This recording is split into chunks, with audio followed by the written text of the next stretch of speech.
El día de hoy intentaremos explicar cómo funciona la RAM. En un ordenador actual, basado en corriente eléctrica donde los electrones fluyen en una dirección, esto implica atrapar o detener de alguna manera los electrones, sin que se muevan hasta que los necesitemos, liberándolos. La verdadera pregunta es, ¿cómo podemos hacer para detener y liberar la corriente a nuestro placer? A lo largo de los años, han existido muchos tipos de memoria volátil. Sin embargo, nosotros nos vamos a enfocar en la de RAM, Dynamic Random Access Memory, que es la que se utiliza hoy en día. En la de RAM, todo se basa en celdas.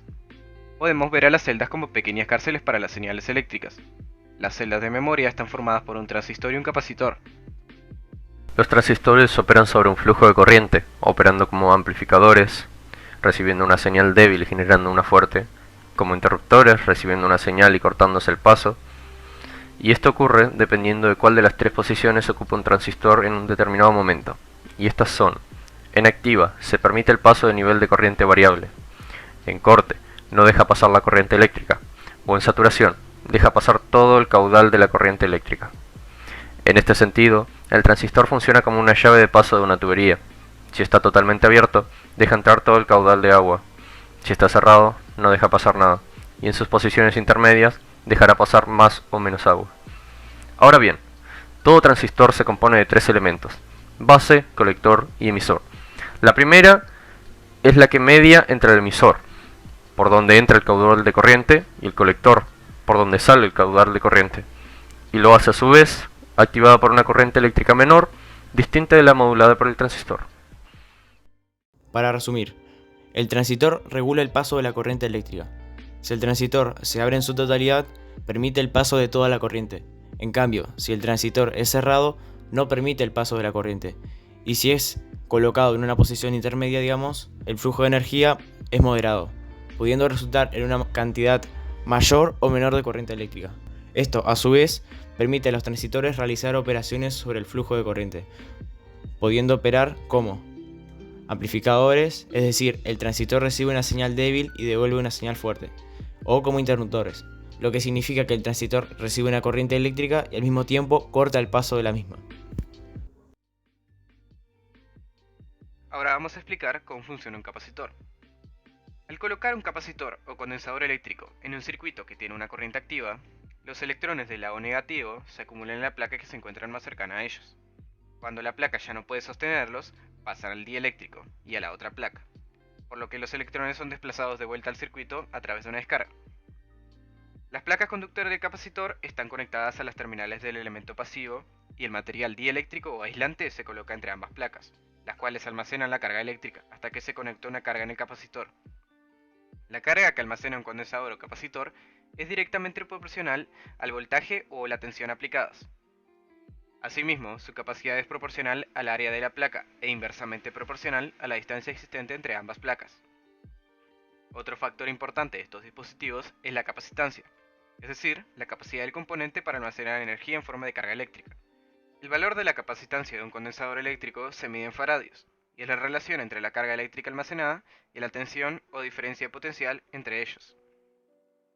Cada celda puede almacenar un dígito binario, 1 o 0. Si hay corriente es un 1 y si no es un 0. El capacitor es quien guarda esa corriente y podemos imaginarlo como una pila en miniatura, mientras que el transistor por otro lado sirve como un interruptor, la puerta de nuestra celda, que sirve para llenar o vaciar ese capacitor, o sea, para dejar salir o entrar a nuestro prisionero, por así decirlo. El transistor está conectado con dos líneas, la bit line y la word line.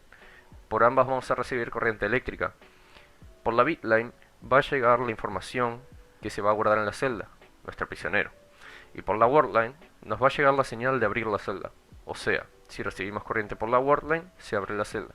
Si recibimos corriente por la bit line, es el prisionero que llega a su celda. Podemos verlo de esta manera para que cuando llegue el prisionero haya que accionar la word line que abre la puerta y meter la corriente en la bit line para que se meta dentro de la celda. Luego la cerramos y ya no sale más. Para liberarlo, al contrario, le damos corriente a la word line, se abre la celda del prisionero y sale la corriente fuera de la celda y pues se descarga. Sin embargo, hay un pequeño factor. Aunque el transistor esté cerrado, la electricidad poquito a poquito se va escapando. Por eso es importante que cada cierto tiempo la misma RAM se encargue de leer el valor que hay en la celda y volver a escribirlo. O sea, cada X tiempo abrimos la celda, vemos si hay corriente y si la hay volvemos a escribirla. Porque si no se nos fuga, por así decirlo, se pierde. En la RAM moderna esto ocurre cada 32 milisegundos. Bien, con este sistema tenemos un bit de almacenamiento, un único bit de memoria que puede recordar pues un 1 o un 0. Pero para almacenar programas enteros y grandes archivos como hacemos en la RAM de hoy en día, necesitamos millones de estas pequeñas celdas y sobre todo alguna forma de poder trabajar con todas ellas a la vez. Para eso tenemos millones de celdas, millones que están distribuidas en varias páginas o banks, y cada uno de esos bancos es una matriz. Porque una matriz, ya que estamos, explicamos qué es una matriz. Pues una matriz es bastante parecida a un archivo de Excel, donde tenemos filas y columnas, o batalla naval, por ejemplo, que tenemos las letras y los números. La matriz es una estructura muy eficiente a la hora de comunicar con muchísimos nodos a la vez. Si tuviésemos un solo cable para cada celda, si quisiéramos almacenar algo tan pequeño como un kilobyte, necesitaríamos 8000 celdas, y por lo tanto 8000 cables que van a esas celdas. No solo eso, sino que además, para cada celda, necesitaríamos una dirección única que iría, por ejemplo, de 0 a 7999. Por otro lado, usando una matriz, seguimos teniendo 8000 celdas, pero podemos acceder a ellas con dos coordenadas bastante más pequeñas, y con menos de 100 cables en total. ¿Cómo? Pues disponiendo de las celdas en filas y columnas. Las filas van a ser las word lines. Cuando accionamos la word line con una señal eléctrica, todas las celdas que están en la word line se van a abrir a la vez.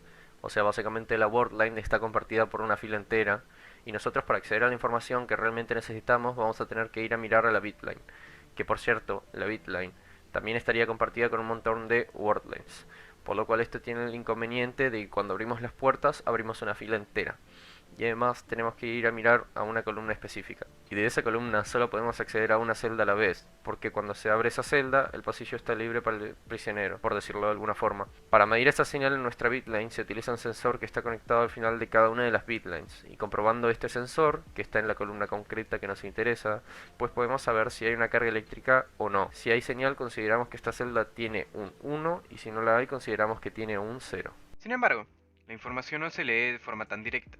Cuando activamos una wordline liberando las cargas de las celdas, estas cargas son muy pequeñas, o sea, lo que permite almacenar este condensador es muy pequeñito. Es 10 veces más pequeño que lo que necesitamos para que realmente se considere un 1 por nuestro sensor. Por eso mismo, esta señal que sale de la celda se capta por un amplificador de sentido, que percibe la pequeña carga de corriente. El amplificador identifica si tenemos un 0 o un 1, capta esa señal pequeñita y la retransmite en la bitline con un voltaje más alto. Y de esa manera pues sí que detectaríamos que tenemos un 1 en el caso de que haya transmitido la señal, o un 0 en el caso de que no haya nada.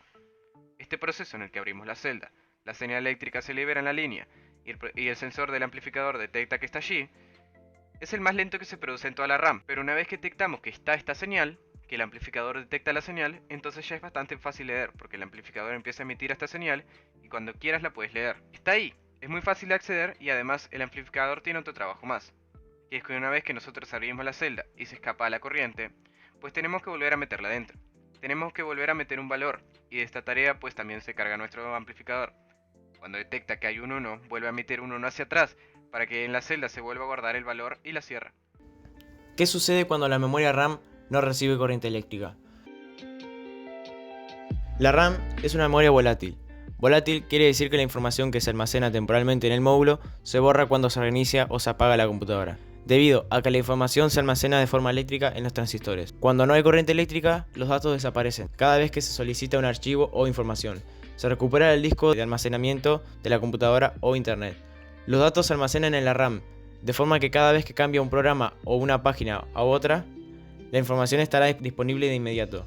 Cuando la computadora se apaga, la memoria se limpia hasta que el proceso se inicia nuevamente. Los usuarios pueden cambiar, actualizar o expandir la memoria fácilmente.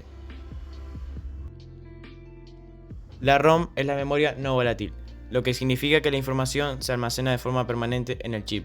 La memoria no depende de ninguna corriente eléctrica para guardar los datos. Al contrario, los datos se escriben en celdas individuales usando el código binario. La memoria no volátil se utiliza en las partes de la computadora que no cambian, como la porción de arranque inicial del software o las introducciones de firmware que hacen funcionar la impresora. Apagar la computadora no tiene ningún efecto sobre la ROM y los usuarios no pueden cambiar la memoria no volátil.